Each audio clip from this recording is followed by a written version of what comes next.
Fala pessoal, estamos de volta com mais um react aqui no canal e desta vez nós vamos pegar aqui os momentos mais marcantes da história do esporte segundo o canal Vogalizando a História, que ainda não assistimos nenhum conteúdo aqui, mas achei interessante aí pelo tema.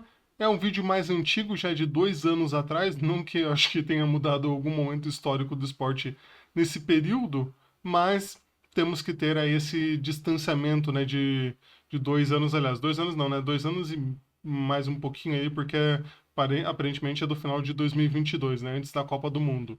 Mas enfim, vamos aí acompanhar esse vídeo, mas antes eu queria pedir para vocês se inscreverem no canal, para vocês deixarem um like no vídeo, para vocês compartilharem se vocês gostarem e também comentarem aí o que vocês querem que a gente reage aqui no canal, se vocês gostaram desse vídeo, se vocês têm algum momento de esporte que vocês acham que deveria estar aqui, entre os 10, e vamos aí acompanhar, vamos ver se foi feita uma boa seleção aí dos momentos marcantes da história do esporte.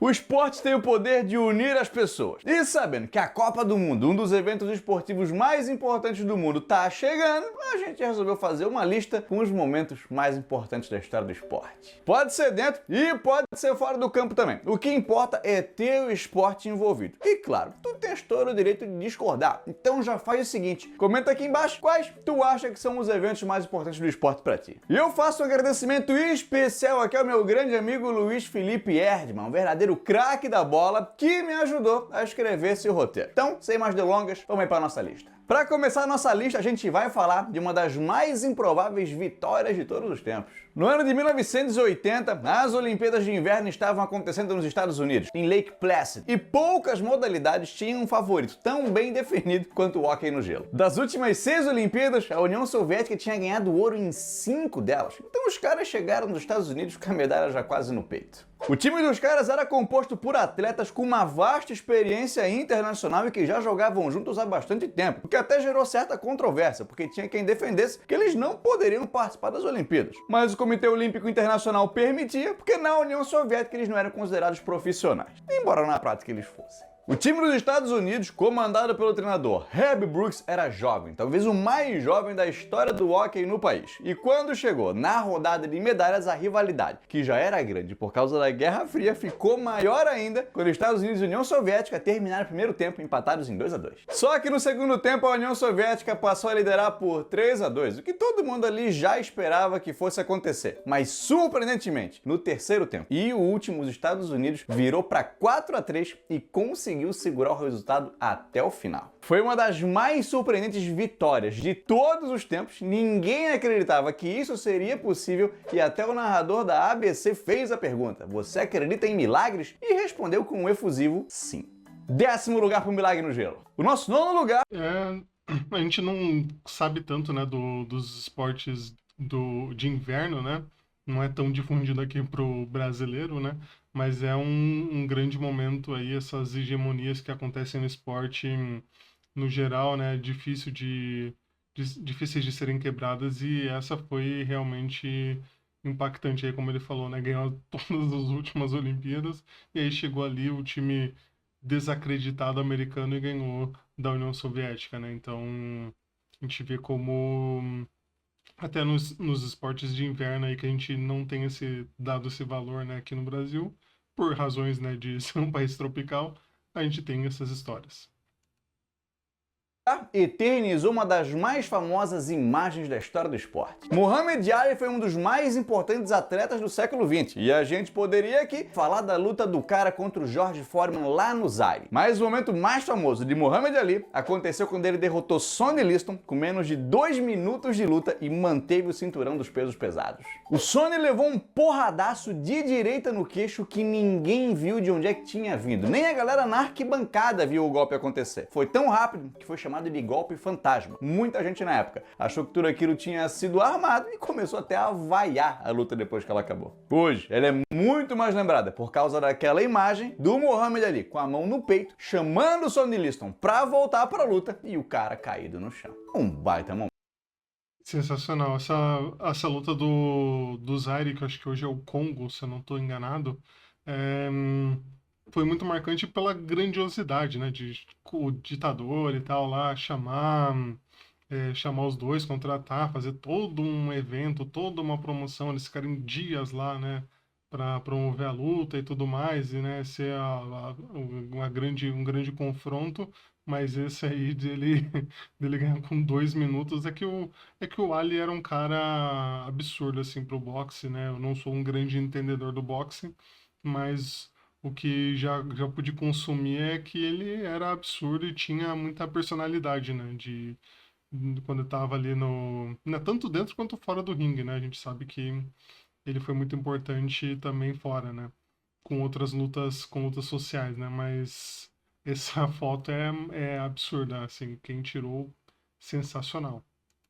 Momento. Agora a gente vai falar de importante momento que aconteceu aqui no Brasil. Durante 21 anos o Brasil viveu uma ditadura. E no começo da década de 1980, quando o governo já dava sinais de que estava chegando ao fim, um time de futebol começou a fazer manifestações políticas. Esse clube era o Corinthians e o movimento era a Democracia Corintiana, que tinha como principais nomes o Sócrates, o Vladimir e o Casagrande, mas tinha todo o elenco envolvido. Decisões importantes do cotidiano, como contratações, escalações e regras de convivência em geral, eram decididas todas em conjunto. E não só pelos jogadores, mas também pela comissão técnica e até pelo roupeiro do time. De 1982, aconteceriam as primeiras eleições desde o início da ditadura em 1964, em que se poderia eleger os governadores. E os jogadores corintianos entravam em campo com mensagens na camiseta, como aquela famosa Dia 15 Vote. E foi comum ver esses jogadores participando de manifestações a favor da democracia, como as E uma coisa interessante é que ficavam numa pressão, assim, os militares, né, de que eles não colocassem as mensagens nas camisas do Corinthians e tal, porque, né, eles não queriam, eles não queriam que as pessoas fossem, né, participar democraticamente. Então, parece que foi, né, uma coisa ali mais tranquila, num momento mais tranquilo da ditadura, mas não foi tão tranquilo assim. Já teve entrevistas aí, principalmente do Casagrande, né, que ainda está vivo, não, o Sócrates já faleceu em 2011, mas o Casagrande acabou falando mais, né, de que a polícia, os militares ficavam sempre em cima deles ali, querendo achar alguma coisa deles, querendo atrapalhar eles, porque sabiam que eles tinham uma importância, né? E não sei se ele vai chegar a comentar, mas o próprio Sócrates prometeu que ele continuaria jogando no Brasil se aprovasse uma emenda lá que mudaria muitas coisas, né? Não lembro agora exatamente o que a emenda mudaria, mas eu sei que, né, traria já um ambiente muito mais democrático do que estava acontecendo lá na época, né? Em 82 ali. Mas acabou que não foi aprovado e aí ele acabou indo jogar na Itália, né? Então você vê que a participação era nesse nível, né? Ele colocar o futuro da carreira dele em jogo ali, né? O que ele ia fazer, a decisão que ele ia fazer em relação ao que fosse acontecer com o país. umas diretas já. O diretor de futebol de clube na época era um sociólogo chamado Adilson Monteiro Alves, que buscou atender as demandas do E pai do. Até a cara é meio parecida, né? Pai do Duílio, que foi depois presidente do Corinthians também. jogadores. E a democracia surtiu efeito. Não só porque em 82 e 83 o Corinthians conquistou campeonatos estaduais, mas também porque simbolizou o fim da ditadura através do esporte. 8º lugar. Na nossa 7ª colocação, temos uma das mais importantes manifestações de todos os tempos. Os Jogos Olímpicos de 1968 aconteceram na cidade do México, 6 meses depois do assassinato de Martin Luther King, principal nome na luta pelos direitos civis e contra a segregação racial. Naquela Olimpíada, Tom Smith conquistou o ouro nos 200 metros e John Carlos conquistou o bronze. E os dois, na hora do hino nacional, ergueram seus punhos usando luvas pretas como forma de protesto em como a população negra era tratada nos Estados Unidos. Na hora, o ato... Uma coisa interessante é que os Estados Unidos não reconhecem que eles fizeram um apartheid como aconteceu na África do Sul, né? Que foi muito mais, digamos assim, teve um nome, uma cara muito mais chamadas, né? Do que nos Estados Unidos, onde ficou, os direitos e tal. Até hoje não se usa geralmente não falam, né?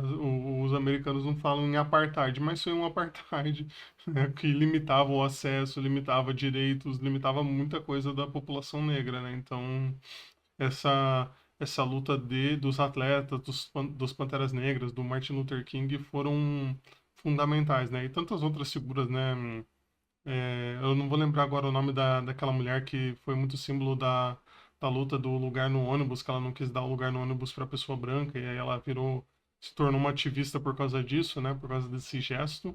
Mas foram várias pessoas aí que, né, lutaram por esses direitos da população negra nos Estados Unidos, né? Não foi bem visto, o Comitê Olímpico Internacional repudiou a atitude dos caras, mas como o Tom Smith falou em uma entrevista em 2008, eles tinham que ser vistos, porque ninguém ouvia os caras, e eles viram aquilo como uma oportunidade para reivindicar melhor tratamento para atletas negros e também a contratação de mais técnicos negros. Por conta do protesto, os caras foram expulsos das Olimpíadas, mas em 2019 foram homenageados. Os dois foram incluídos no Hall da Fama dos Jogos Olímpicos e Paralímpicos dos Estados Unidos. 7º lugar para eles. Tu pode até não lembrar de cabeça quem que é a Gabrielle Anderson, mas com certeza tu já viu o momento de determinação que essa mulher protagonizou. Foi em 1984, nas Olimpíadas de Los Angeles, que uma suíça que já morava mais de 20 anos nos Estados Unidos entrou para a história em um dos momentos mais importantes da história do esporte. Naquele ano, a maratona feminina seria disputada pela primeira vez, e a Gabrielle, que já tinha 39 anos, não era considerada uma das favoritas. Ela estava em 20º lugar quando perdeu o último posto em que ela poderia tomar água. E o calor em Los Angeles estava brabo, o que colaborou para a desidratação que acometeu essa mulher. Quando ela entrou no estádio, onde estava a linha de chegada, foi visível que ela tinha pouquíssima energia no corpo, que estava sofrendo com câimbras e que estava fazendo um esforço sobre-humano. Foram 7 minutos para completar os 500 metros finais e ela se recusou a receber ajuda médica porque sabia que isso a desclassificaria. Foi ovacionada pelo público, impressionado com a determinação daquela mulher, que quando cruzou a linha de chegada, caiu nos braços da equipe médica e finalmente recebeu atendimento. Deu tudo certo, ela ficou bem e protagonizou talvez o maior momento de determinação da história do esporte. Acho que esse é um dos maiores, assim, o maior momento do espírito esportivo, né? Nas Olimpíadas, dela se dedicar nesse nível, né? Porque, igual ele falou, se ela recebesse ajuda, ela seria desclassificada. Então, né, essa destreza dela, essa motivação mental é muito forte. Não vou querer comparar, mas se você corre, né, você sabe que é muito mental. Não é só o físico que você tem que ter ali para seguir correndo, né? O mental também é muito, muito, muito importante, né? Para você conseguir completar ali o seu objetivo. Imagina, né, não vou nem comparar com a Olimpíada, com o nível que é uma maratona olímpica, né? E nesse calor absurdo, eu lembro também da Copa de 94, né? Que também um calor surreal, final tipo meio-dia, assim. Essa corrida aí, a maratona, parece ter sido também num horário bem desfavorável. Mas eu acho que ela e não sei se vai estar aqui, né, o Vanderlei Cordeiro de Lima, acho que são os dois, assim, que eu lembro de cabeça, que simbolizaram esse espírito, né, do atleta que se dedica, mesmo não ganhando, mas ele foi o vencedor porque ele completou, né? O importante é você conquistar o objetivo de completar, né, de terminar, e não só ser o melhor, né?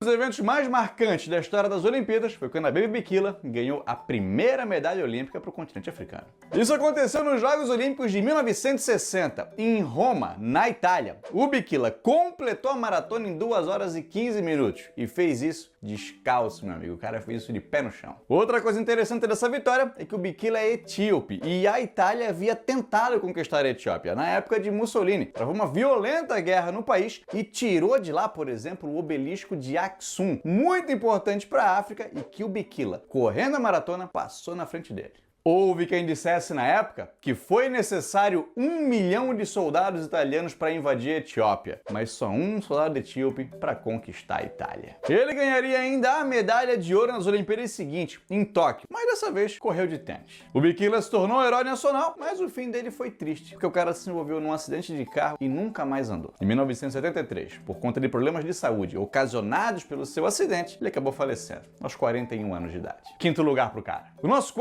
Eu acho que ele correu. Agora também não vou lembrar, né? Se eu ficar pesquisando aqui, vai ser mais tempo gasto. Mas, se eu não estou enganado, ele teve algum problema lá com calçado, alguma coisa assim. E ele também tinha o. Acho que tinha o hábito de correr descalço e foi correu descalço e ganhou, né? É loucura. E essas ironias, né? Do destino. Da Itália, essa história da Itália e da Etiópia e tal, dele, né, ganhar no país que tentou colonizar, né, o país dele. Eu acho muito interessante como essas coisas acontecem, né, para mostrar que é, né, o- a superação, né, eu acho que não falta até palavra para descrever, mas eu acho muito legal, né? Triste que aconteceu uma guerra, né? Que países colonizaram outros, ainda mais, né, a colonização africana, que foi terrível, mas, né, fica esse simbolismo dele ganhar na Itália. Quarto lugar é um dos maiores símbolos da luta contra o racismo. Jesse Owens era um atleta estadunidense que foi enviado para competir nas Olimpíadas de 1936, em Berlim. Aqueles Jogos Olímpicos foram uma baita na propaganda nazista, mas o jovem atleta, nascido no Alabama, conhecido por ser um dos mais racistas estados dos Estados Unidos e que já vivenciava na pele o racismo na sua terra natal, mostrou que aquela história de supremacia ariana era uma baita na bobagem. O Jesse se tornou o primeiro atleta a conquistar 4 medalhas de ouro na mesma Olimpíada, nos 100 metros rasos, nos 200, no revezamento 4% e no salto à distância. O cara quebrou o recorde e entrou para a história. Infelizmente, Jesse não recebeu o reconhecimento que merecia nos Estados Unidos. O presidente Franklin Delano Roosevelt não recebeu na Casa Branca, só recebeu os atletas brancos. E o Jesse disse que o cara nem mandar um telegrama para ele mandou. Segundo o próprio Jesse, o Hitler, quando viu, acenou para ele com a mão, cumprimentando o cara à distância. E nem isso os americanos foram capazes de fazer. Aquela foi a única Olimpíada. Você vê que a segregação era nesse nível, né? É, mas assim, o Jesse Owens, eu acho que não tem nem muito o que falar assim dele, porque é um símbolo absurdo, né? Ganhar na frente dos nazistas sendo um atleta negro, né? Absurdo. E o cara ganhar no salto em distância ainda é doideira, assim, como ele ainda conseguiu ganhar em outra modalidade, né? Que o cara disputou, porque poucos anos depois dela começou a Segunda Guerra Mundial. Jesse passou por dificuldades financeiras, a situação só começou a melhorar na década de 1950, quando ele começou a dar palestras e participar de eventos esportivos. Quarto lugar pro cara.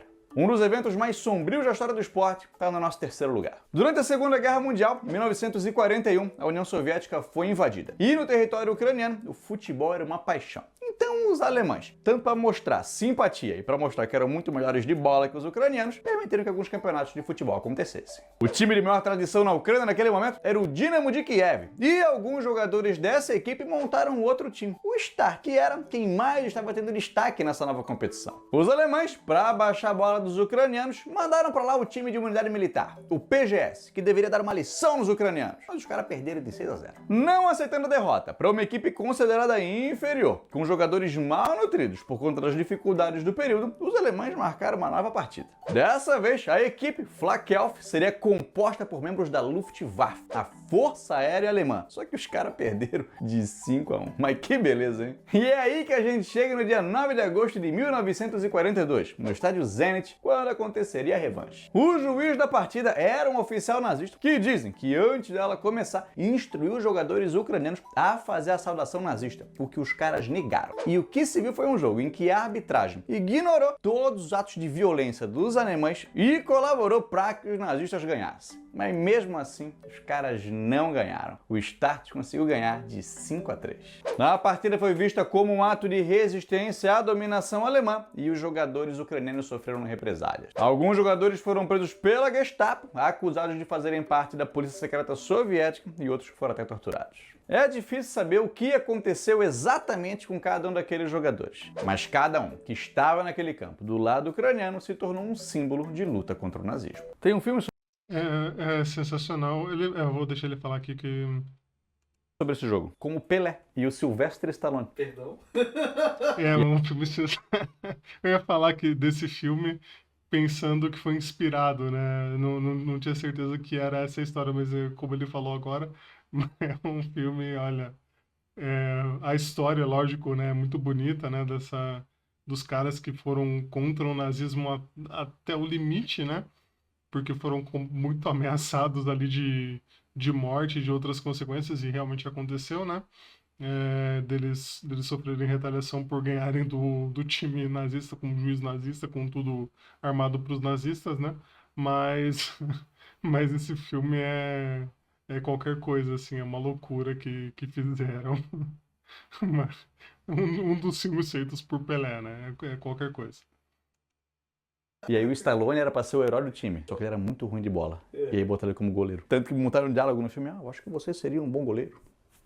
O massacre de Munique também está no pódio. Na madrugada do dia 5 de setembro de 1972, durante as Olimpíadas de Munique, 8 terroristas palestinos, membros do grupo de Setembro Negro, invadiram as acomodações dos atletas israelenses, fizeram 9 deles de reféns e exigiram um avião e a libertação de mais de 200 presos palestinos em Israel. A exigência foi negada pela então primeira-ministra de Israel, Golda Meir, e uma negociação com os terroristas começou. Os caras estavam irredutíveis e não aceitaram qualquer forma de pagamento proposta pelo governo alemão, e não abriram mão dos reféns. Temendo que o alojamento onde eles estavam fosse invadido a qualquer momento, os caras aceitaram que um helicóptero os levasse até um aeroporto onde havia um avião os esperando para fugir da Alemanha. Só que a situação no aeroporto era uma emboscada, muito mal planejada, por sinal. Todas as falhas de segurança dessas Olimpíadas são motivos de crítica até hoje, e a polícia alemã não estava preparada para esse tipo de situação. Assim que os terroristas perceberam que aquilo se tratava de uma emboscada, executaram todos os reféns. 9 terroristas foram mortos e um policial alemão também. Os Jogos Olímpicos não foram paralisados por conta desse evento e a competição seguiu normalmente. Recentemente, quando o atentado completou 50 anos, o presidente alemão se desculpou pela maneira em como o governo lidou com a situação na época. E caso tu queira ver um vídeo falando com detalhes como foi que isso aconteceu, o Vocalizando a História já fez um vídeo. É só conferir bem aqui. E o momento... É um momento, acho que mais sombrio da história das Olimpíadas, né? Esse sequestro, como ele falou, como foi totalmente mal conduzido, mal organizado, mal pensado. Acho que eles meio que parece que subestimaram o que os sequestradores iam fazer, não botaram assim, não, esses caras aí não vai dar nada. E no final deu o pior, né? Mataram todos os reféns que eles pegaram ali de Israel, né? Então é uma coisa bem tensa ali, que é horrível, uma tragédia, né? Nem sei o termo, mas que fez, né, eles pensarem, né, como é que eles poderiam lidar com situações extremas, né, nos Jogos Olímpicos, e tinha toda a mídia presente, né, também, então é, a todo momento tinha lá imagens, cobertura, por mais que fosse uma época, né, nos anos 70, né, que não tinha toda essa difusão, mas ao mesmo tempo tinha profissionais de muitos lugares lá porque estavam cobrindo as Olimpíadas, né, então gerou uma coisa diferente, né, do que se fosse um evento isolado, né, de pessoas do país sendo sequestradas lá na Alemanha, né, seria uma coisa, mas como era nos Jogos Olímpicos, então isso tornou um tamanho completamente diferente, né, e a loucura, né, como continuaram a falar, beleza, sequestraram aqui, mataram o pessoal, mas vamos continuar os Jogos Olímpicos tranquilão, né, não foi grande o suficiente para parar as Olimpíadas, né, isso é uma loucura completa. O momento mais importante da história do esporte foi um grande símbolo de união em um país dividido. Em 1995, a África do Sul conquistou o Campeonato Mundial de Rugby, que aconteceu justamente na África do Sul. Essa foi a primeira vez que o país participou dessa competição, porque até então ela era boicotada por conta da política de apartheid vigente há quase meio século no país, um regime racista que separava pessoas negras das brancas. Só que no final da década de 1980 e começo da década de 1990, esse regime foi chegando ao fim, até que Nelson Mandela, o principal nome na luta contra o apartheid, se tornou presidente do país, o primeiro presidente negro da África do Sul, em 1994, um ano antes da Copa do Mundo de Rugby. Essa competição utilizou o rugby como forma de aproximar brancos e negros, visto que o rugby era considerado um esporte separatista, de elite. Mas naquele ano não era pelo jogo em si, mas por final... ainda hoje o rugby é um esporte mais, lá na África do Sul, né? Um esporte mais da população branca do que da população negra, ainda segue, né? E o futebol é mais da população negra, né? Tem mais participação, digamos assim, né? Mais difundido. Não que um seja de um e outro seja do outro, né? Acho que hoje já existe né, uma difusão maior dos esportes e todos praticam. Mas ainda assim tem uma predominância maior de quem pratica geralmente serem pessoas brancas, né? O rugby até no público tem um público mais branco que acompanha e no futebol um público mais negro. Se você vai ver no estádio lá o jogo de futebol, vai ter uma população mais negra e no jogo de rugby geralmente, né, não tô querendo generalizar, generalizar não, dizer que é uma verdade absoluta, mas foi o que eu pude ver. E, né, como ele falou, o Mandela era um presidente muito conciliador, que precisou ser um presidente muito conciliador, porque senão ele poderia causar uma guerra civil, um conflito mais devastador ainda, depois das décadas do apartheid. Então ele precisava. Aconteceu, né, a Comissão da Verdade lá na África do Sul, aconteceram investigações, aconteceram ações, mas ao mesmo tempo também aconteceram essas conciliações. E a Copa do Mundo de Rugby foi esse presente que caiu no colo deles para eles poderem aproveitar isso para unir o país em torno da seleção de rugby, né? E a África do Sul, até hoje, é uma das melhores seleções, né? A maior campeã, não sei se é a maior campeã ou se é a maior campeã junto com a seleção da Nova Zelândia, né? Então, muito se fala, né, da Nova Zelândia, dos All Blacks, mas a seleção da África do Sul é tão grande quanto. E isso começou aí nessa Copa do Mundo de 95 com essa participação do Mandela, né, presente ali com o elenco, conversando, né, no filme ali parece que ele, né, é quase o segundo treinador. Eu acho que ele não foi tanto assim, mas foi muito importante a presença do Mandela e essa capacidade dele de pensar que, pô, o esporte pode unir esse país mais ainda, pode conciliar mais ainda o país, e foi o que aconteceu, né?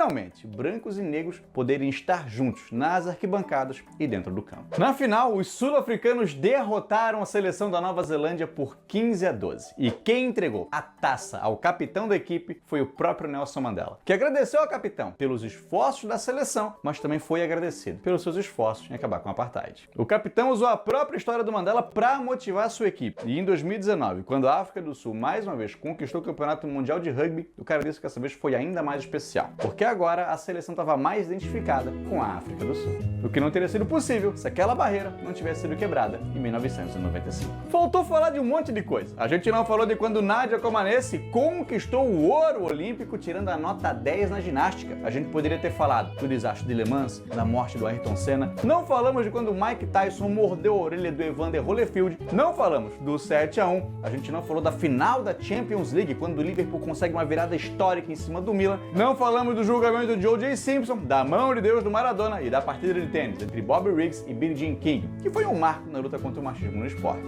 Mas não tinha como falar de todos, então faz o seguinte, deixa aqui nos comentários quais que a gente deixou de falar e não se esquece de curtir o vídeo, de compartilhar para os teus amigos e também de se inscrever no canal caso tu não seja inscrito. Tu assistiu até o final, o que custa tu se inscrever agora? Segue a gente também no Instagram. Bom, é isso, né? Sigam aí o canal, eu achei muito legal, muito dinâmico aí, ele expondo os momentos. Como ele falou, tem muita coisa, né? Muitos momentos esportivos, mas acho que foram momentos legais que ele trouxe. Acho que valeu a pena aí a gente assistir e acompanhar esses grandes momentos que poderia, né? Igual ele falou que tem já do atentado, poderia ter um vídeo específico para cada um também, né? Vou ver se tem até, não sendo desse canal ou de outros canais também, para achar e para a gente reagir aqui, porque são momentos específicos que são realmente históricos, né? Muito importantes mesmo. Então é isso. Queria agradecer a você que acompanhou até agora. pedir para você deixar o seu like, para você compartilhar o vídeo, para você deixar o seu comentário se você gostou desse vídeo, se você quer outras coisas aqui para a gente acompanhar, outros conteúdos esportivos ou sobre fotografia também teremos aqui. Então é isso. Fique bem aí, fique tranquilo, tranquila e até a próxima.